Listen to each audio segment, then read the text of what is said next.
15절부터 같이 읽겠습니다. 그런 정의가 어떻게 행하자를 자세히 주의하여 지혜 없는 자같이 하지 말고 오직 지혜 있는 자같이 하여 세월을 아끼라. 때가 가까이라. 그러므로 어리석은 자가 되지 말고 오직 주의 뜻이 무엇인가 이해하라. 오늘 시간 계산을 세워나가는 제목으로 함께 말씀을 생각해 보겠습니다.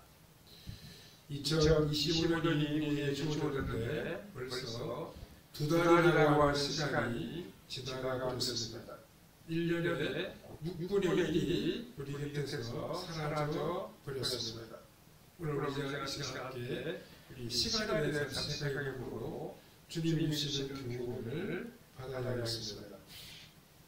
우리가 인생을 걸으면서 지나칠 수 없는 중요한 문제 가운데 하나가 바로 시간을 관리하는 일입니다.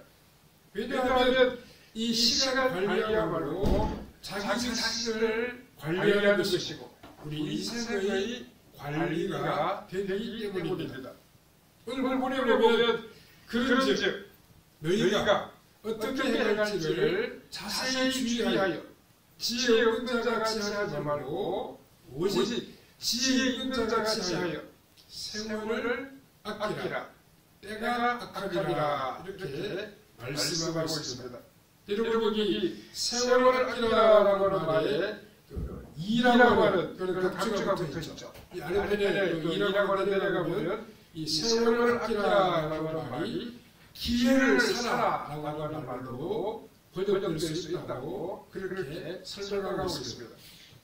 그러니까 이 시간을 아끼는 것, 세월을 아끼는 것은 바로 기회를 사는 것, 돈을 주고 기회를 사는 것이라 그렇게도 번역할 수가 있다는 것입니다. 너무나도 빨리 흘러가는 것이 세월입니다. 우리의 시간입니다. 우리는 그 흘러가는 시간 속에서 어떻게 살아갈 것인지를 진지하게 생각하고 슬기롭게 행해야 합니다. 모세도 10편, 90편, 12절에서 우리에게 우리 날 계수함을 가르치사 지혜로운 마음을 얻게 하소서 그렇게 말씀한 적이 있습니다. 우리에게 주어진 날들 그 남은 시간을 잘 계산할 수 있는 지혜를 달라고 말씀하고 있습니다. 우리가 왜 주의 깊게 자신이 행할 것을 살펴보아야 합니까? 왜 이런 지혜가 이렇게도 절실하게 필요한 것이겠습니까? 첫 번째는 우리에게 주어진 시간이 너무나도 한정되어 있기 때문이고 두 번째는 그 한정된 시간이 매우 짧기 때문입니다. 이것은 모든 사람이 인정하는 사실입니다. 우리는 이 시간 문제를 깊이 생각하지 아니할 수 없습니다. 우리 인생이 이렇게 절실하게 느껴지는 이유도 바로 이 때문입니다. 흐르는 시간이 이렇게 빠르게 느껴지는 것도 우리 인생의 남은 시간이 한정되어 있기 때문입니다. 우리 인생이 너무나도 짧다는 것을 우리는 늘 실감하면서 살아가고 있습니다. 우리 앞에 노쇠해지는 일과 그러니까 묻는 일과 죽음이 사자처럼 떡 버티고 있습니다.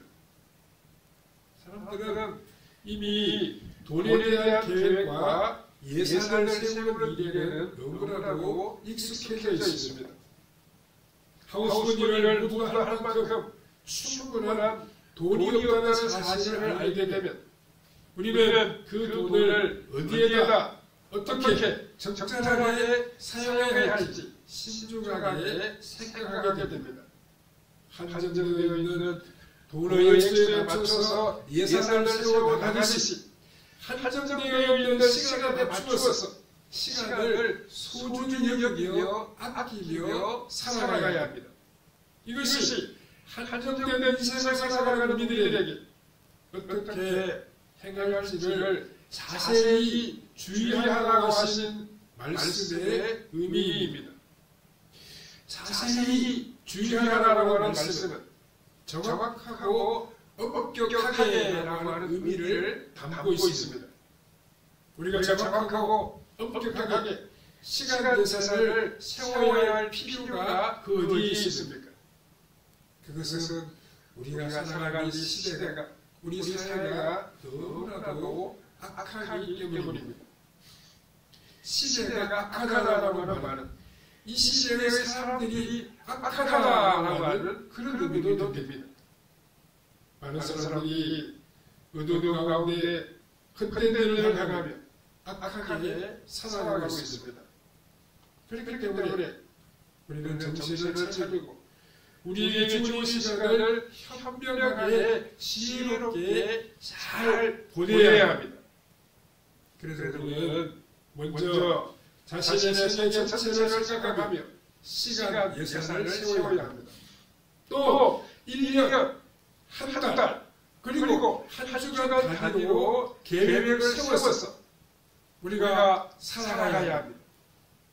우리가 자신의 시간 계획을 잘 세워놓지 아니하면 내 시간이 다른 사람에 의해서 좌우되는 경우가 너무나 많이 있습니다.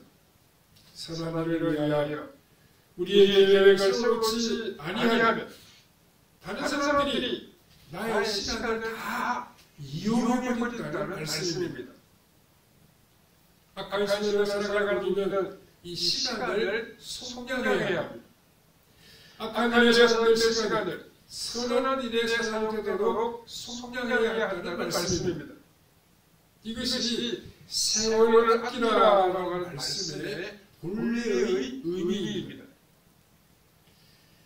계획되지 않은 시간은 긴급하다라고 하는 일에 다 소모되어버리는 그런 경향이 너무나 많이 있습니다. 늘 급한 일로 쫓기면서 삶이라고 하는 책을 쓴 찰스 홈베이라고 하는 사람은 우리는 항상 급한 일이라고 하는 독재자의 지배를 받고 있습니다. 이런 말을 한 적이 있습니다. 당장 안 받으면 안 된다라고 하는 혼통이라고 치는 것 같은 저런 소리가 우리에게 울려옵니다. 만날 일이 있다라고 불쑥불쑥 찾아오는 손님들도 있을 수 있습니다. 잠깐이면 끝난다고 유혹하는 일들이 우리 주변에 늘 찾아오는 경우도 없잖아 있습니다. 이것들이 다 급한 일이라고 하는 독재자들이라는 것입니다. 그러나 급한 일이라고 해서 다 중요한 일은 아닙니다. 우리는 급한 일보다는 중요한 일에 우리의 시간을 사용해야 됩니다. 그 중요한 일에 우리의 시간을 써야 합니다. 시간을 써야 내용은 그 사람의 가치관에 따라서 좌우될 것입니다. 그가 무엇을 중요하게 여기냐에 따라서 우리는 시간을 정하고 그 시간을 사용하게 됩니다.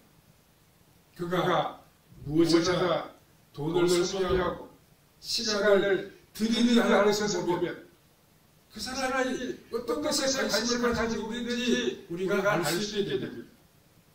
그렇다면 우리 그리스도인들의 최고의 가치는 무엇이겠습니까? 우리가 가장 우선적으로 해야 할 일이 무엇이겠습니까? 그것을 어떻게 찾고 우리가 어떻게 결정할 수 있겠습니까? 우리는 그것을 하나님께서 찾을 수 있습니다. 하나님께서 우리의 영혼을 맡기십니다. 하나님이 주인이 되시기 때문입니다. 오늘 본문 7절에 보면 그러므로 어리석은 자가 되지 말고 오직 주의 뜻이 무엇인가 이해하라 이렇게 말씀하고 있습니다. 그리스도인들은 오직 주님의 뜻이 무엇인지를 알아야 합니다. 하나님의 뜻이 최고의 삶이며 하나님의 뜻이 우리를 최고로 영광스럽고 행복한 자리로 이끄는 것이기 때문입니다. 이러한 믿음이 있을 때 우리는 시간을 잘 사용할 수 있습니다. 하나님의 뜻을 먼저 이해하고 그 뜻을 이루는데 우리 삶에 우선순위를 두고 우리의 시간 계획을 세워야 합니다. 시간 계획을 세울 때 필수적으로 가장 먼저 우리가 배정해야 할 것이 있는데 그것이 바로 묵상의 시간입니다. 주님을 만나는 시간입니다. 말씀을 읽고 기도하는 시간입니다. 이것은 밥을 먹고 잠자는 것과 마찬가지로 우리의 생활 가운데에서 가장 필수적으로 확보해야 할 시간입니다. 우리가 예산을 세울 때 무슨 단체나 혹은 교회에서 예산을 세울 때 경상비가 있습니다. 경상예산이 있고 특별 상황비가 있고 예비비가 있습니다.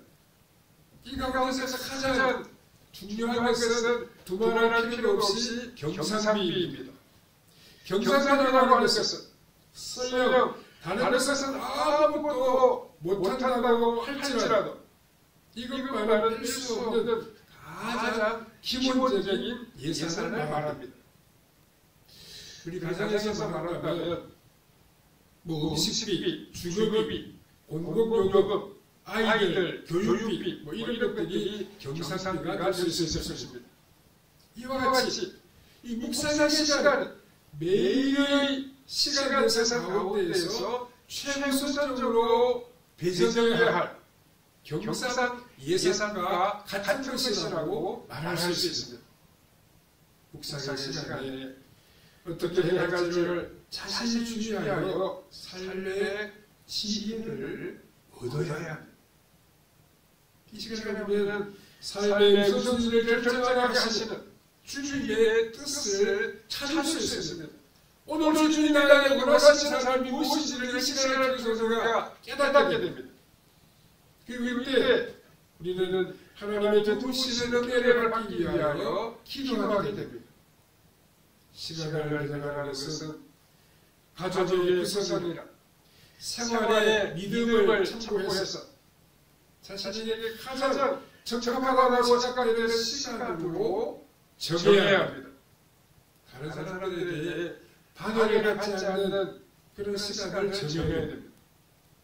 조용하게 나만의 시간을 가질 수 있는 때를 골라서 주님을 만나고 말씀을 묵상하고 기도해야 합니다. 이 시간을 놓치면 어렵습니다.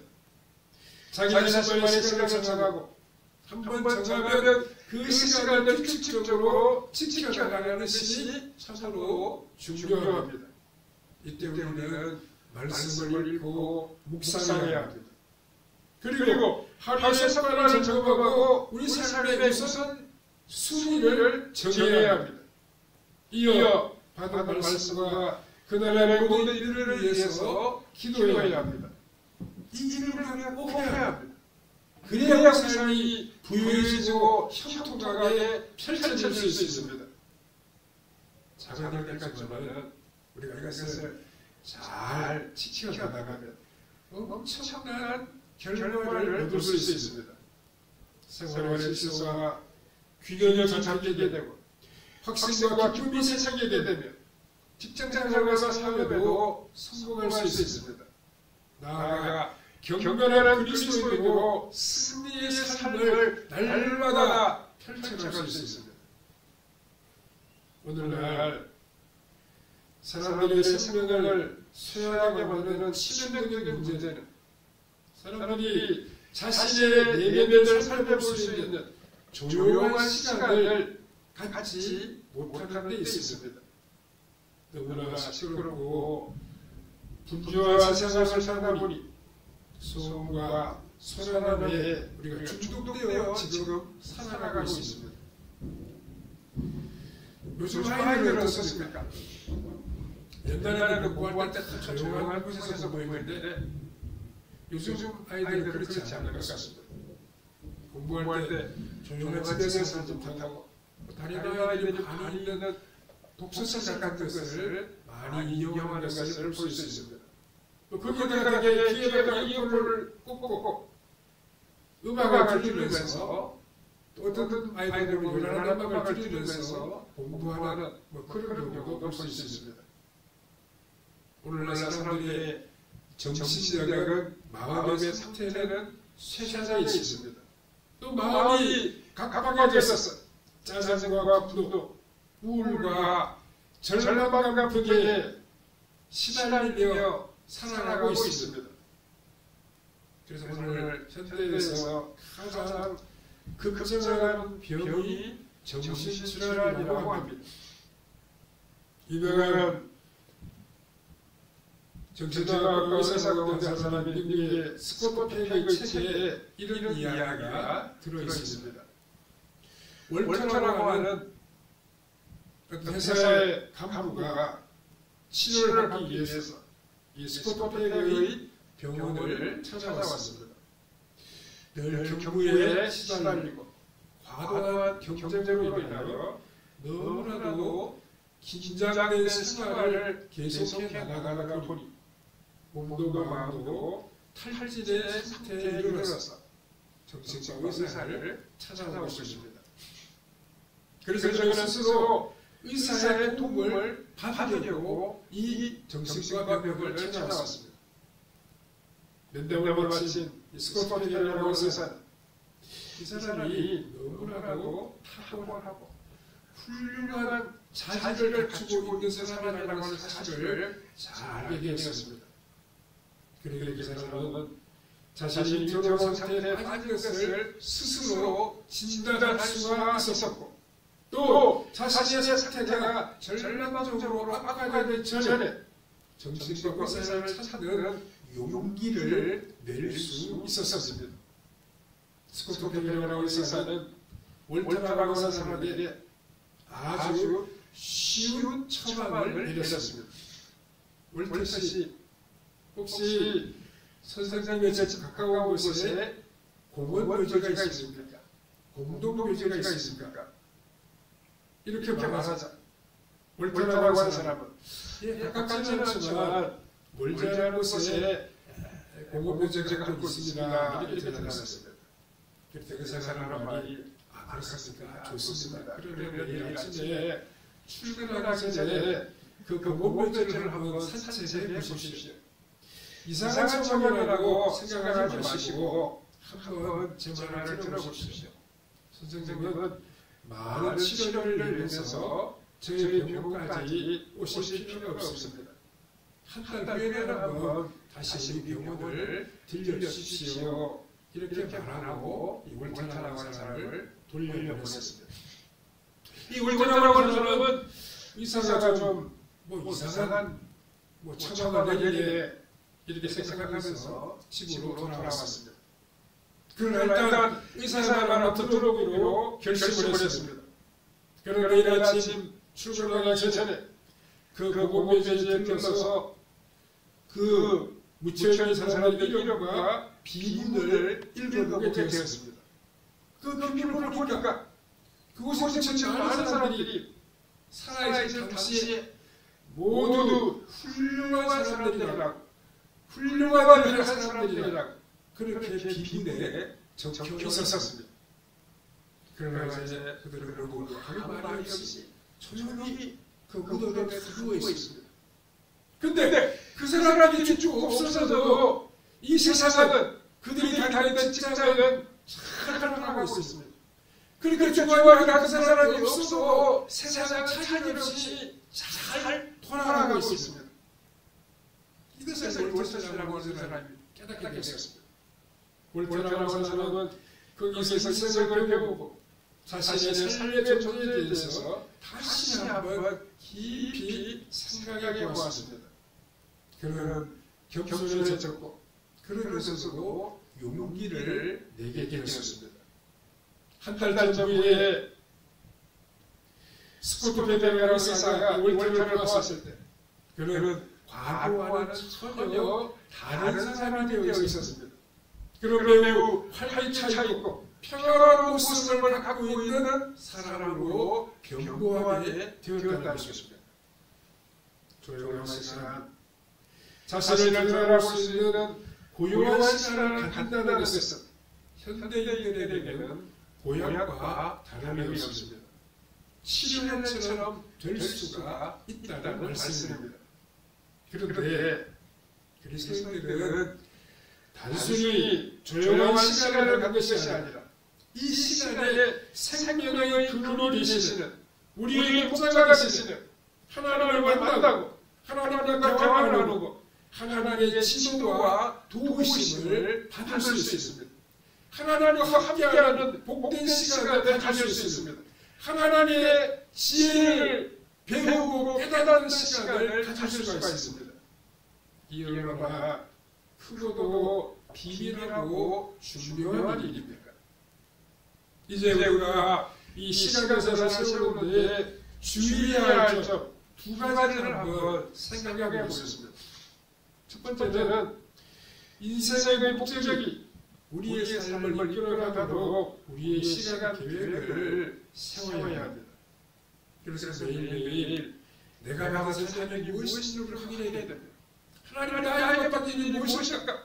하나님 나에게 하시고 달라는 일이 무엇일까? 그걸 우리가 생각해 봐야 됩니다. 그래서 오늘도 하나님 나에게 원하시는 삶을 살아야 되겠다.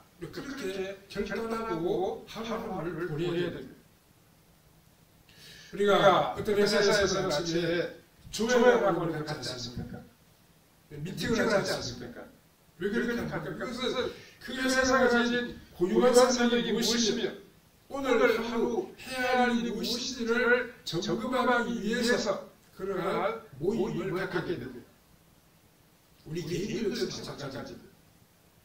시간에 늘 끌려나가는 것이 아니라 우리의 사명을 위해 시간을 다스릴 줄 아는 그런 사람들이 되어야 됩니다. 아침마다 혹은 저녁에라도 자기의 존재의 이유와 삶의 목적을 우리가 확인해 봐야 됩니다. 내가 무슨 때문에 세상을 살아가야 되는가? 내가 무슨 일을 위해서 세상을 살아가야 되는가? 하나님과 나에게 하라고 하시는 일은 무엇일까? 우리가 그것을 생각하고 묵상하면서 우리의 삶을 아름답고 보람있게 보내야 할 수 있습니다. 두 번째는 우리가 건강관리를 잘 해야 합니다. 건강관리에 실패하면 다른 일에도 실패하기가 쉽습니다. 성경은 언제나 사명이 있는 곳에 자신을 투입할 수 있도록 우리 몸을 한탄하고 건강을 유지해야 됩니다. 평안을 위해 몸을 열심히 관리하려면 우리 몸이 우산이 될 수 있습니다. 그러려면 우리가 받은 사명을 위하여 우리 몸의 건강을 잘 유지해야 됩니다. 아무리 지혜가 있고 지식이 많아도 몸이 건강하지 못하면 일을 할 수가 없습니다. 건강하게 나면 의지가 약해집니다. 건강하게 나면 핑계가 많을 수 있고 또 그러다 보면 우리가 게을러지게 됩니다. 단호한 생각을 하고 분명한 결단을 잘하고 부지런한 사람도 건강을 소홀하게 되면 우유부단해지고 순발력도 떨어지게 되고 게을러지기가 쉽습니다. 건강관리를 잘하는 것은 시간을 잘 활용하는 가장 좋은 방법의 하나입니다. 그런데 이것도 쉬운 일은 아닌 것 같습니다. 우리가 건강관리를 위해서도 시간을 내야 되고 운동을 하고 음식을 조절하면서 우리 몸을 잘 관리해서 용이하게 우리 몸을 사용할 수 있도록 그렇게 만들어 가야 됩니다. 많은 사람들이 건강에 대한 이야기를 듣고는 흉내만 그쳐버리는 경우가 참 많이 있는 것 같습니다. 흉내만 될 것이 아니라 건강관리를 열심히 하고 꾸준히 할 수 있는 계획을 만들어서 우리 할 수 있는 계획을 세워서 그것을 실행해 나가야 합니다. 우리 인생에서 할 일이 많습니다. 그런데 그에 비해서 우리 인생에 너무나 짧습니다. 세월이 몇 년 나가면 그런 인생이 되어서는 안 될 것입니다. 우리가 이 시간을 아껴서 나를 잘 준비하고 또 중요한 일에 우리의 시간을 사용해야 할 것입니다. 위에서 부르시는 우리 주님의 배분을 향해 열심히 달려가는 사람들이 되어야 됩니다. 하나님의 부르심에 응답하여 하나님의 나라와 복음을 위해 살아가는 우리의 발걸음이 되어야 합니다. 그리스도인에게 생각하는 모든 것을 실천하게 하고 노쇠하게 만들고 늙게 만드는 부정적인 것만은 아닙니다. 생각하는 하나님을 새롭게 하는 하나님의 은혜의 통로가 될 수 있습니다. 풍성한 은혜를 받아 누리는 방편이 될 수 있습니다. 그러므로 우리는 시간 계획을 잘 세워야 됩니다. 쓸데없는 시간 우리가 보내지 말아야 됩니다. 아무런 일도 도움이 안 되는 것에 시간을 허비하는 그런 어리석은 사람이 되지 말아야 됩니다. 시간을 아끼고 값지고 아름답게 그 시간을 활용해 나가야 됩니다. 주님을 위해 복음을 위해 우리 시간을 써야 됩니다. 교회를 섬기기 위해 다른 사람을 돕기 위해 우리의 소중한 시간을 사용해야 합니다. 하나님이 그런 사람을 기뻐하십니다. 하나님의 뜻을 빼라고 모든 일에 주의하여 지혜롭게 또 아름답게 우리의 시간을 보낼 수 있어야 합니다. 이 약한 시대 그렇게 살아가므로 하나님의 거룩하심과 온전하심을 우리 모두가 이루어 가야 할 것입니다. 시간을 주님을 위해 복음을 위해 값지게 사용함으로 남은 인생을 가치 있게 장식해가는 성도님들의 삶이 다 되시기를 바랍니다. 기도하겠습니다. 하나님 아버지 감사합니다. 우리에게 시간을 주시니 감사합니다. 우리에게 건강을 주시니 참 감사합니다. 이 시간을 가장 아름답고 감 있는 곳에 보낼 수 있도록 은총을 베풀어 주시옵소서. 세월을 아끼게 해주시옵소서. 돈을 주고 시간을 써서 보람있고 아름다운 일에 살아가는 우리의 발걸음이 되게 하여 주시옵소서. 우리가 어떻게 해야 할지를 주의해서 지혜인 자처럼 하나님의 영광을 위하여 복을 위하여 이웃을 돕고 섬기기 위해서 살아가는 아름다운 일의 사람들을 다 되게 해주시기를 원하고 예수님의 거룩하신 이름으로 기도하옵나이다. 아멘.